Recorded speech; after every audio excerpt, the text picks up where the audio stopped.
Welcome to Civics in a Year, the podcast that makes civic literacy fast, accessible, and surprisingly engaging.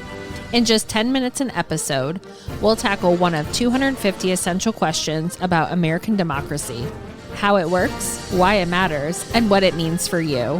Whether you're a student, a teacher, or just someone who wants to better understand your country and your rights, you're in the right place. Civics in a Year is powered by the Civic Literacy Curriculum from the Center for American Civics and is produced in partnership with the School of Civic and Economic Thought and Leadership at Arizona State University.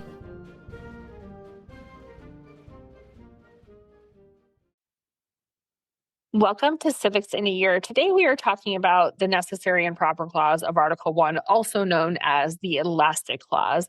And we have with us Dr. Beinberg. So, Dr. Beinberg, can you tell us what is the elastic clause / necessary and proper clause of Article 1? Yeah, and I will be prickly and say that necessary and proper clause is the proper way to understand it insofar as elastic clause and sweeping clause, terms like that are the ones that are effectively generated by the critics of the Constitution in a way to exaggerate what it does. And I think that, in a sense, that is both, it's unfaithful to what it actually does, because they're trying to sort of exaggerate the scope of it, say this thing is terrifying and scary. And so they swap out new words, which the defenders of the Constitution and the Federalist Papers, I think, are much more accurate in sort of conveying it. So necessary and proper does have, as a term, does still have a problem, which is to say that it's necessary and proper to what? So it's always a good idea when we're talking about the Constitution to actually go to the text of the Constitution. So Article 1, Section 8, the last provision in there says, Congress shall have power to make all laws which shall be necessary and proper for carrying into execution the foregoing powers and all other powers vested by this Constitution in the government of the United States. So the necessary and proper for what? To execute the powers that were just listed and other powers vested by this Constitution. It's not a simply, there's a necessary and proper thing that we think is important, or we think is useful, or we think is necessary in general.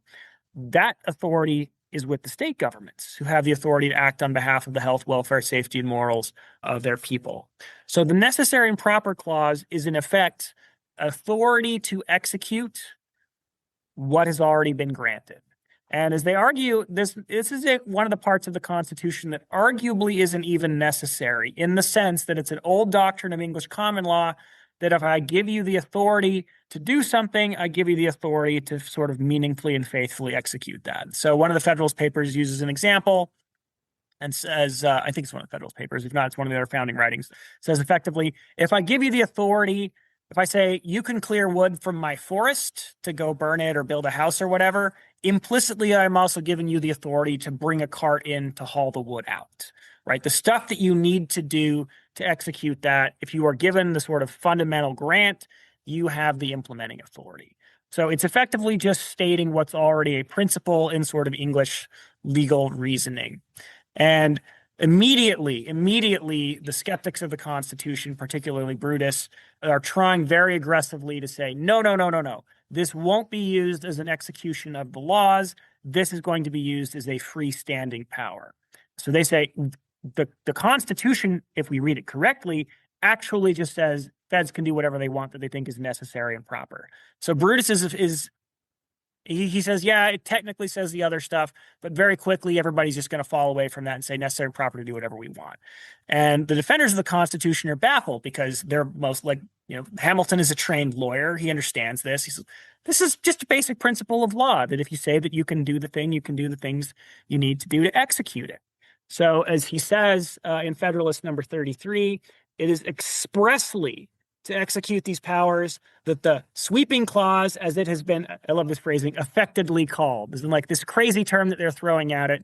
So, but it is expressly to execute these powers that it authorizes the national legislature to pass necessary and proper laws.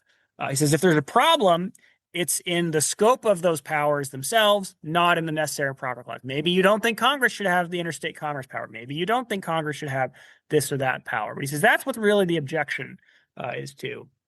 And then he recognizes, he says, there could be, so he spots Brutus an argument in a sense and says, there could be bad faith sort of implementations of this, right? He says, if the federal government should overpass the just bounds of its authority and make a tyrannical use of its powers, meaning with this necessary and proper clause, the people must appeal to the standard they have formed. They can point to the Constitution and say, no, this violates its logic.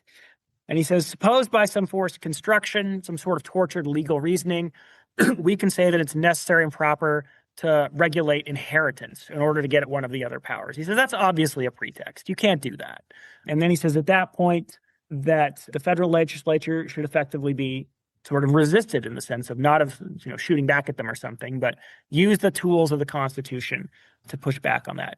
So Hamilton says quite clearly in the Federalist, and Madison says similar stuff in one of the other Federalist papers, this is effectively an execution provision. It's not a freestanding power. Now, with that being said, necessary and proper, the end proper is important and is easy to sort of lose, as is necessary. What does necessary mean?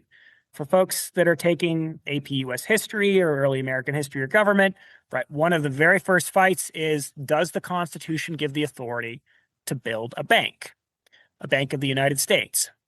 And Jefferson wants to argue that it doesn't have the authority because Jefferson says necessary here means basically unless the power could not be exercised in any other meaningful way.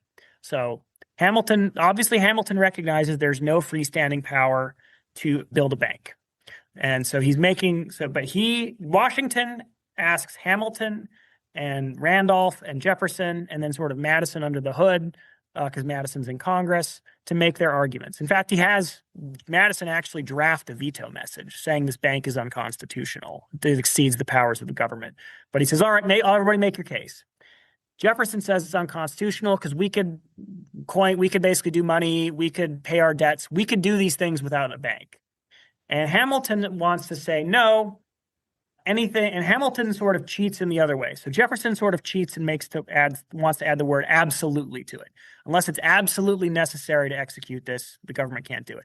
Hamilton wants to substitute and say, if it's just kind of remotely convenient to the exercise of the powers. So he's sort of downplaying the tightness between the logic of the implementing power that he sort of promised in the Federalist. So he's softening that. Madison is kind of splitting the difference. He sides with Jefferson ultimately, but he says there has to be effectively a quite logical, the language is old-timey, so the words don't quite track today, but it's effectively, there has to be sort of a good faith, pretty tight connection to what you're doing here. That's what the standard ought to be.